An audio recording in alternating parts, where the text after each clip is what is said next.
This is Comic Shenanigans, episode 1142, Comic Talk Solo. Ain't no stopping them shenanigans. Love getting into shenanigans. All up in them shenanigans. Shenanigans. Shenanigans. Shenanigans. Shenanigans.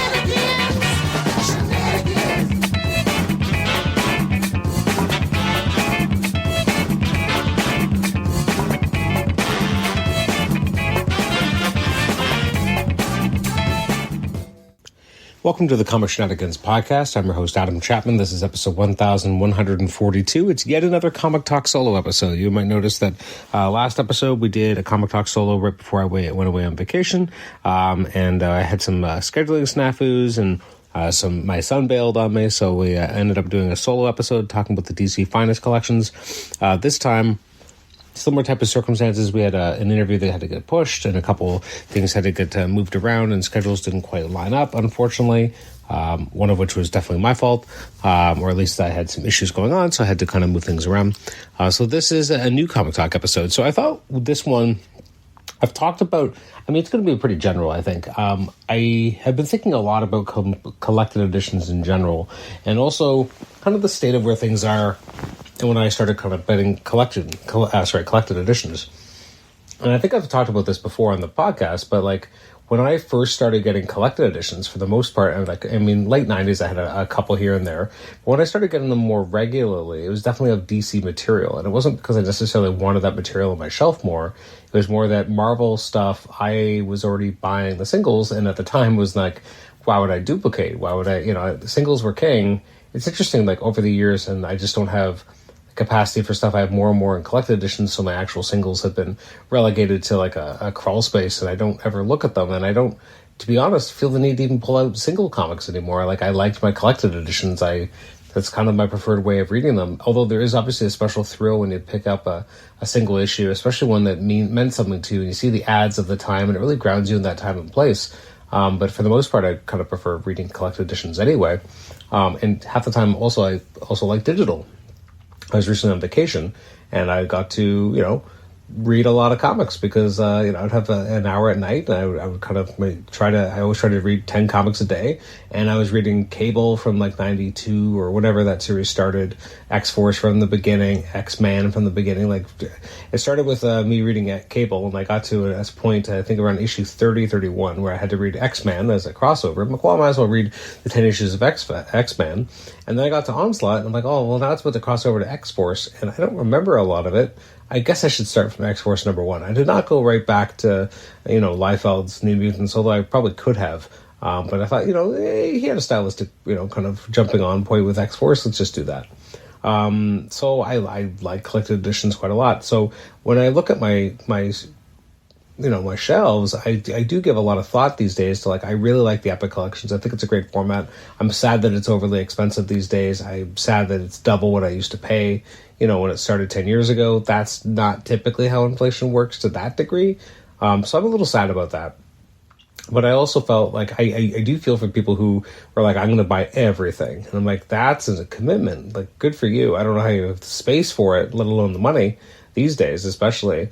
But, I've as the years have gone on, I've definitely felt like, well, I'm very comfortable with certain, lines or, and when those lines are done, I'm done. I don't need to buy more epics for other things just to buy epics. I'm, more line specific. When I talked about DC Finest, that's a tough one because, like, a lot of them, I don't know if I'm necessarily going to collect the whole swath of something. I'm kind of chasing my fancy. I felt that definitely with kind of the Silver Age stuff. I wanted fun comics that my son and I could read, and they're kind of silly, but they're fun, and they weren't taking themselves too seriously. Actually, I did finally pull the trigger on a DC, I think I mentioned this in the last episode, DC Crisis Finest, which I guess means I'm getting all 4 of them now. In for a penny, in for a pound, right? But today I wanted to talk about a different kind of collection. Actually, sorry, in general, one thing I wanted to mention is that, I was around when collected editions really became a thing. they started, obviously really becoming a thing in the early to mid 2000s. And when suddenly everything was coming to trade, you hear the phrase, waiting for the trade was started to become a thing. You could depend on, especially the bigger books, that you didn't need to necessarily buy the issues. You could just wait for the trade, which was a fundamental shift for a lot of people. The writing for the trade started to be something that people would talk about, where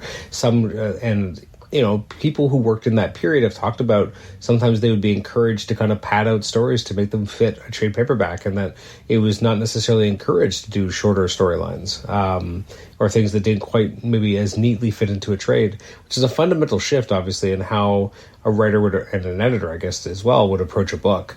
And so I remember seeing that. I remember when the first omnibuses were coming out, and I was like, that was really cool, but it just felt so unwieldy. I've talked many times before that my first real omnibus was Secret Wars 2, but mainly because it was like so many comics. It was a really good price back in the day. I think I got it for like 70 Canadian dollars. It had so many comics, that many of which I had never read at that point. Collected an entire event in its entirety. That was really appealing. It was all one, fancy package. Was it hard to read? Of course it was. But it was just really exciting. It was something different. And again, at the time, epics didn't really exist as an idea. I mean, we had essentials, but you had to give up color for black and white pages. And as on newsprint, it didn't quite feel the same. So it was this whole kind of journey and seeing omnibuses blow up the way they are. Like, if someone has every Marvel omnibus, good God, where do you live? How is it even possible to have all those? I remember getting the oversized X-Men hardcovers before they were even called omnibuses, but they essentially were. They just weren't branded as such, and eventually they would be. So it's kind of been a journey. So the newer thing that came out a couple of years ago was the DC Compact Editions, which is really exciting. And in some ways, I wish I had more. It's so interesting because, like, the price point, you really can't beat it. I think Canadian, it's like $13.50, so I don't know what that is in American dollars. I think it's like 10. But it's an amazing deal. You're getting in most cases, you're getting a fair amount of story content. I do question some of the choices, and I guess I'll talk about that in terms of kind of what we've had so far. It's very interesting, the choices that have been made. Now, I'm going on a Wikipedia page, so unfortunately this is going to be more alphabetical and not chronological in terms of when things are released. But it is interesting just in general to see, again, how much DC's kind of proliferating the market and throwing so many things out there. And again, in the really nice little digest-sized format, it is small. Some things are obviously not going to quite look the same. The paper quality is definitely more newsprinty, I would say. So if you're looking for something with a glossy finish, you're not going to see it. Like, there's some books I'm going to talk about. I'm really curious how they're going to come on the page, because I just don't know if it's going to be the best viewing experience, but I guess it's not meant to be. It's meant to be something to get you in the door. It's meant to kind of get you in. So we have American Vampire. Book 1 came out in 2024. So again, this is one of those ones where, is this how, if I'm going to read American Vampire, I guess it's, it's your amuse-bouche. It's just trying to get you in the door. It's trying to entice you, right? But I guess if you buy it, how do you continue reading American Vampire? Do you hunt down other trades?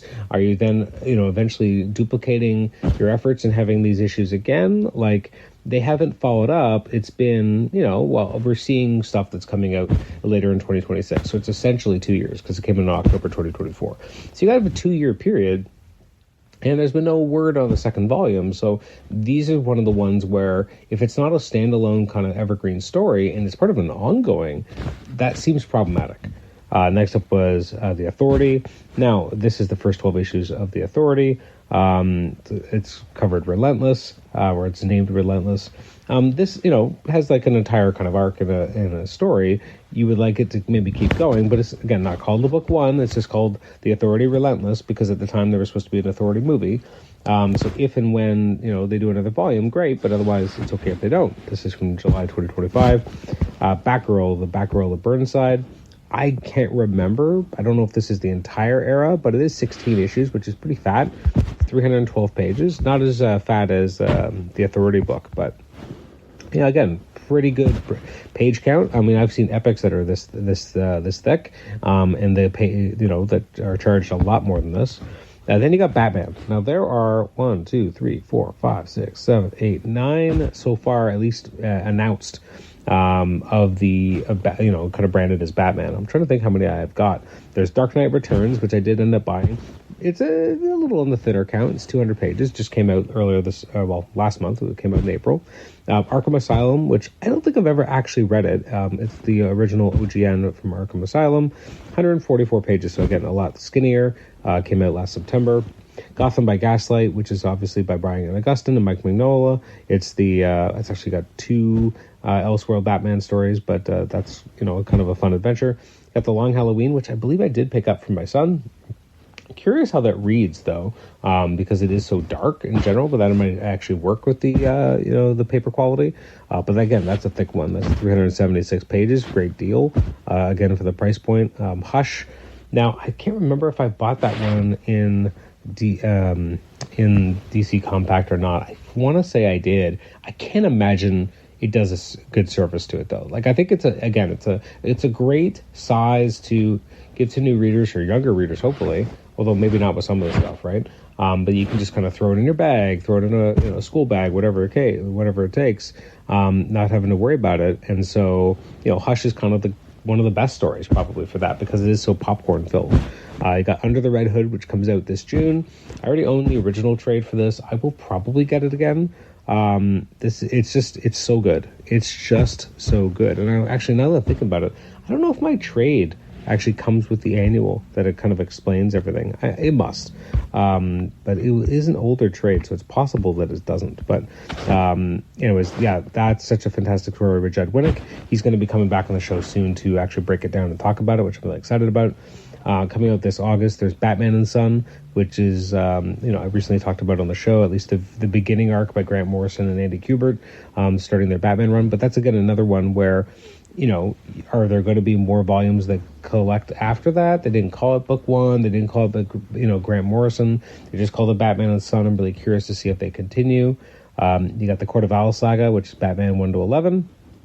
That one I actually originally picked up when it came out, gave it to my brother-in-law, and I remember flipping through it and being like, I think it's too saturated in this paper. I don't know if it quite pops off the page. I think the artwork by Capullo and his colorist really needed the glossy paper, and so I'm not sure if it was the best fit for that.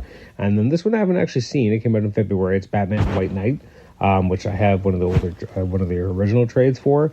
Great story. So it's actually not a bad format to read that in, I think. Got Batwoman Elegy. That's another one where I'm like, the artwork was so key to its success, and the way the pages were laid out and how beautiful J.H. Williams III's artwork was, that I really am curious if it service to in this particular type of format. If you have any of these DC Compact editions, let me know. Write in. I'm really curious to hear what people's thoughts are on the paper quality for some of these, and how some of these stories in the original artwork really pops or doesn't pop based on the paper quality.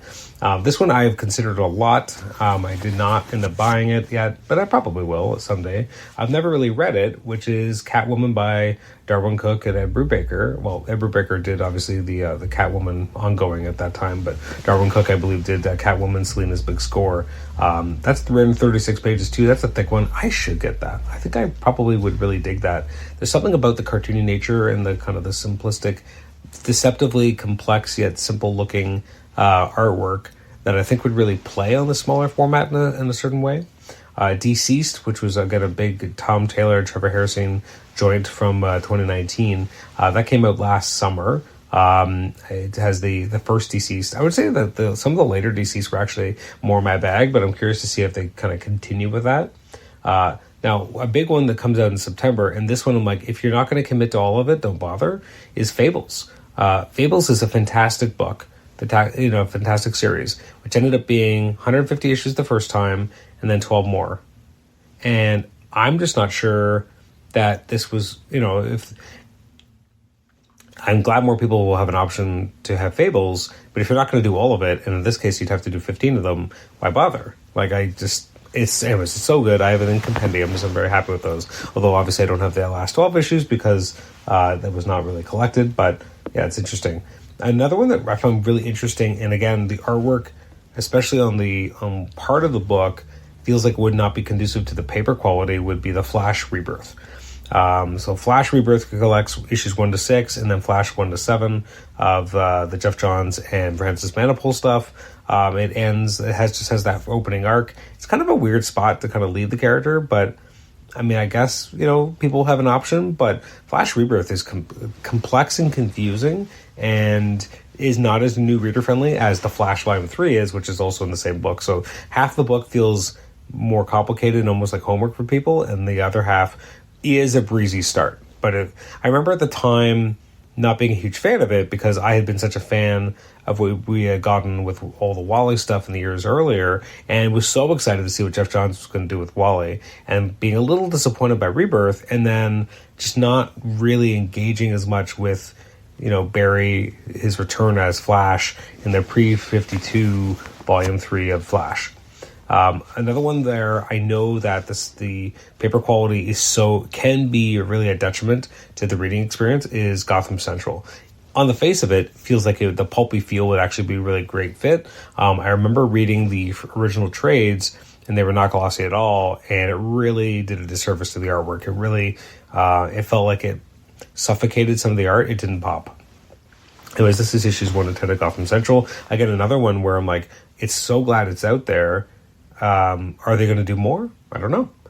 We got Green Arrow Year 1, which actually, as I'm recording, has not yet come out, but is about to. And this is coming out on May 5th with Andy Diggle and Jock. I don't know if I've ever actually read it. It's definitely on the leaner side. It's 152 pages. Harley Quinn has 3 volumes already, which is kind of crazy. One is coming out this year, which is Harley and Ivy, which is Batman, Harley, and Ivy 1 to 3, and other books. I got Harley Quinn and the Gotham City Sirens, which collects Gotham City Sirens from 2009, which came out back when these, the first wave of these were coming out. And then you got Harley Quinn 0 to 13 by Amanda Conner and Jim Lee Palmiotti, which came out last September. So 3 very different versions of the Harley Quinn kind of book, which I appreciate that. We got Joker by Azzarello and Bermeo. That was never really my bag, so I've never really read it. I think I owned it at some point in hardcover. I think it was a gift, but this just did not interest me. What I'm curious about, but I've read it. I don't need it. It's 160 pages. We got Justice League Origin by Jeff Johns and Jim Lee. This is the first New 52 kind of storyline. Surprised that they're bringing it back, to be honest. One I'm not surprised about, I guess, but I'm curious about the format. Mr. Miracle by Tom King and Mitch Gerads, coming out in December of this year. It's 12 issues. It's just a great book, so I'm glad it's getting more life. We got Leaping into the Light, which is a Nightwing book by Tom Taylor and Bruno Redondo. Absolutely gorgeous, so I'm really excited that they're kind of collecting this into a trade, and this is a relatively recent story. You got Static Season 1, same type of idea. Supergirl, Woman of Tomorrow, which came out this January. This is the Tom King and Bilquis Evely story, which is supposed to be the kind of foundation, or at least the building block for the upcoming Supergirl movie, so this was kind of a no-brainer that it was going to come out. I've never actually read it. Don't tell anyone. Superman, we got Red Sun, which comes out this June, which is, often reprinted, so of course it was going to make it to a new format. Same thing, maybe to a little lesser extent, even though it deserves a lot of praise. We got Superman Birthright, which came out last summer. And then we got All-Star Superman, which came out in the first wave, and I definitely picked that up because you can never have too much All-Star Superman. Superman Batman Book 1 came out last year. If I hadn't been able to get the same issues that came in here in this book for a really cheap price, I think I paid like $5 for it was like a remainder version or a copy of this. If not for that, I would have picked this up. Smaller format, I think, maybe would not be as conducive to it. I can't imagine the Michael Turner artwork really succeeds on newsprint style, but maybe I'm wrong. This says Superman Batman 1 to 6 and 8 to 13 from 2003. I've got Swamp Thing, The Anatomy's Lesson. I've never actually read it. Maybe this is my opportunity to get a budget version of Alan Moore's Swamp Thing and really kind of jump in, and if they do more, great. We got Wonder Woman, Blood and Guts by Azzarello and Cliff Chiang. We also have Earth 1 by Morrison and Paquette. Surprised at that last one, that they would kind of bring that back. We got Why the Last Man, which is the first 10 issues, and that came out last October. And again, that's another big one where I'm like, why why would you do this? Like, this one, it's part of a main ongoing. And again, the same idea. Are you just trying to redirect people to bigger trades? Or are you actually going to complete this? So I'm very curious to see if they could continue with it. And then we have a whole slew of mini-series. We got Crisis and Infinite Earths, which is coming out in November at 368 pages. I think I'm probably going to pick that up. Having a nice travel portable Crisis sounds fun, actually. I'm up for that. Dark Knight's Metal comes out this August. That was not something I was a huge fan of when it happened, so I'm not going to pick that up. DC The New Frontier, I think this is the chunkiest, or tied for the chunkiest, at 416 pages. I own the trade, and it's so beautiful and gorgeous. I don't think I need to have this smaller one. We got the Far Sector, which is Far Sector 1 to 12. I took a pass on this. It's just not really my style. Injustice, Gods Among Us, Year 1. Again, one of the thicker ones by Tom Taylor. This comes out in July, and I'm glad. There's definitely a huge audience for these books. We got Kingdom Come, which came out, which is not the best format for that, but I think I bought it anyway. It came out last May. You got V for Vendetta, which I think this is the perfect type of format for it, and I'm glad I was able to pick up V for Vendetta. Watchmen, similar idea. It feels very appropriate for those books. And then We 3. I couldn't help myself. I always wanted to own it. I had really enjoyed it when it first came out, so I had to pick it up. And so that's that collection. And then on the Marvel side, we have the Marvel Premier Collections, and I find myself so disinterested for a variety of reasons. Like, for the most part, the actual page counts are not dissimilar, and yet they don't, when I've seen copies, they don't feel as kind of full in my hand, if that makes sense, as the DC ones do. And also just a lot of the choices are not ones that I would necessarily want to read. Like, you have Ta-Nehisi Coates' Black Panther: A Nation Under Our Feet, which is good stuff. It's 12 issues, but again, it's not really contained in those 12 issues from what I remember. You have Daredevil Born Again, which is, part of the initial wave, and definitely one that I was, I got to buy it again. So I did. That one, again, felt like it was kind of a good fit for the format. It's a weird size, though. There's just something about the DC ones that I think felt more natural as a digest. And then these Premier Classics are a little bit odder shaped, and they just kind of don't seem to fit. So I'm not so totally sold on the dimensions, and the price point's higher. So more expensive book, kind of odder dimensions. I think DC kind of nailed it. I think Marvel was second to market and didn't really pick up any lessons or refine anything about what might have been working with DC. We have Captain America: The Winter Soldier. Of course they're going to do that. I own that in Epic, so I don't need it, but it makes sense to do that. It's tremendously popular ever since, obviously, even without the movie, it was great, but with the movie, obviously. What's interesting about some of these is that you do have Sebastian Stan does the forward for Winter Soldier, Charlie Cox does the forward for Born Again. That's definitely kind of a new, cool thing about it. Fantastic Four Solve Everything was an interesting choice because it's most of the beginning of Hickman's run on Fantastic Four, which, again, if you're not going to do the rest, I think it's an odd choice. So we'll see if they continue it. And also, but it came out last June because obviously the Fantastic Four movie. It didn't include The Bridge, which I think is always forgotten as the true beginning of Jonathan Hickman's run on the Fantastic Four, which I always think is kind of silly. Civil War. I don't own this in trade somehow. I own the original singles. I don't know if I still do, but I did. And then I never bought this in trade, so I keep thinking about it, but I don't know if I want to see it on the small format. The same way that some of these other books. Same thing with Wolverine Old Man Logan, and then again, I own that in trade. So, again, it's a lot of these are duplication moments, and probably not what I'd want to do. Same thing with Hawkeye: My Life as a Weapon, which I'm glad they did. Punisher: Welcome Back, Frank. John Bernthal did the forward. Excited to see that it's in trade. This is seminal for a lot of people. It's not necessarily my taste. But it's definitely seminal. Speaking of seminal, in a week or two on May 12th, we got Planet Hulk coming back for more. Now, I have the original hardcover that's a green hardcover, so I don't need this, but hot damn, glad they're doing it. Got The Visions, which is the seminal Tom King work from 2015, I should say, which is crazy. Got Spider-Man: Worlds Collide, Avengers: Time Runs Out, Secret Wars by Jonathan Hickman, all new X-Men, Yesterday's X-Men. That one doesn't feel right to me, because, well, first of all, I would say the whole thing is set up for something that never actually comes to pass. Like, it doesn't end well. I would say that Bendis is one of the best setup men in comics, but not one of the best finishers. And you're getting 10 issues of Rise, which is great, but it doesn't go anywhere.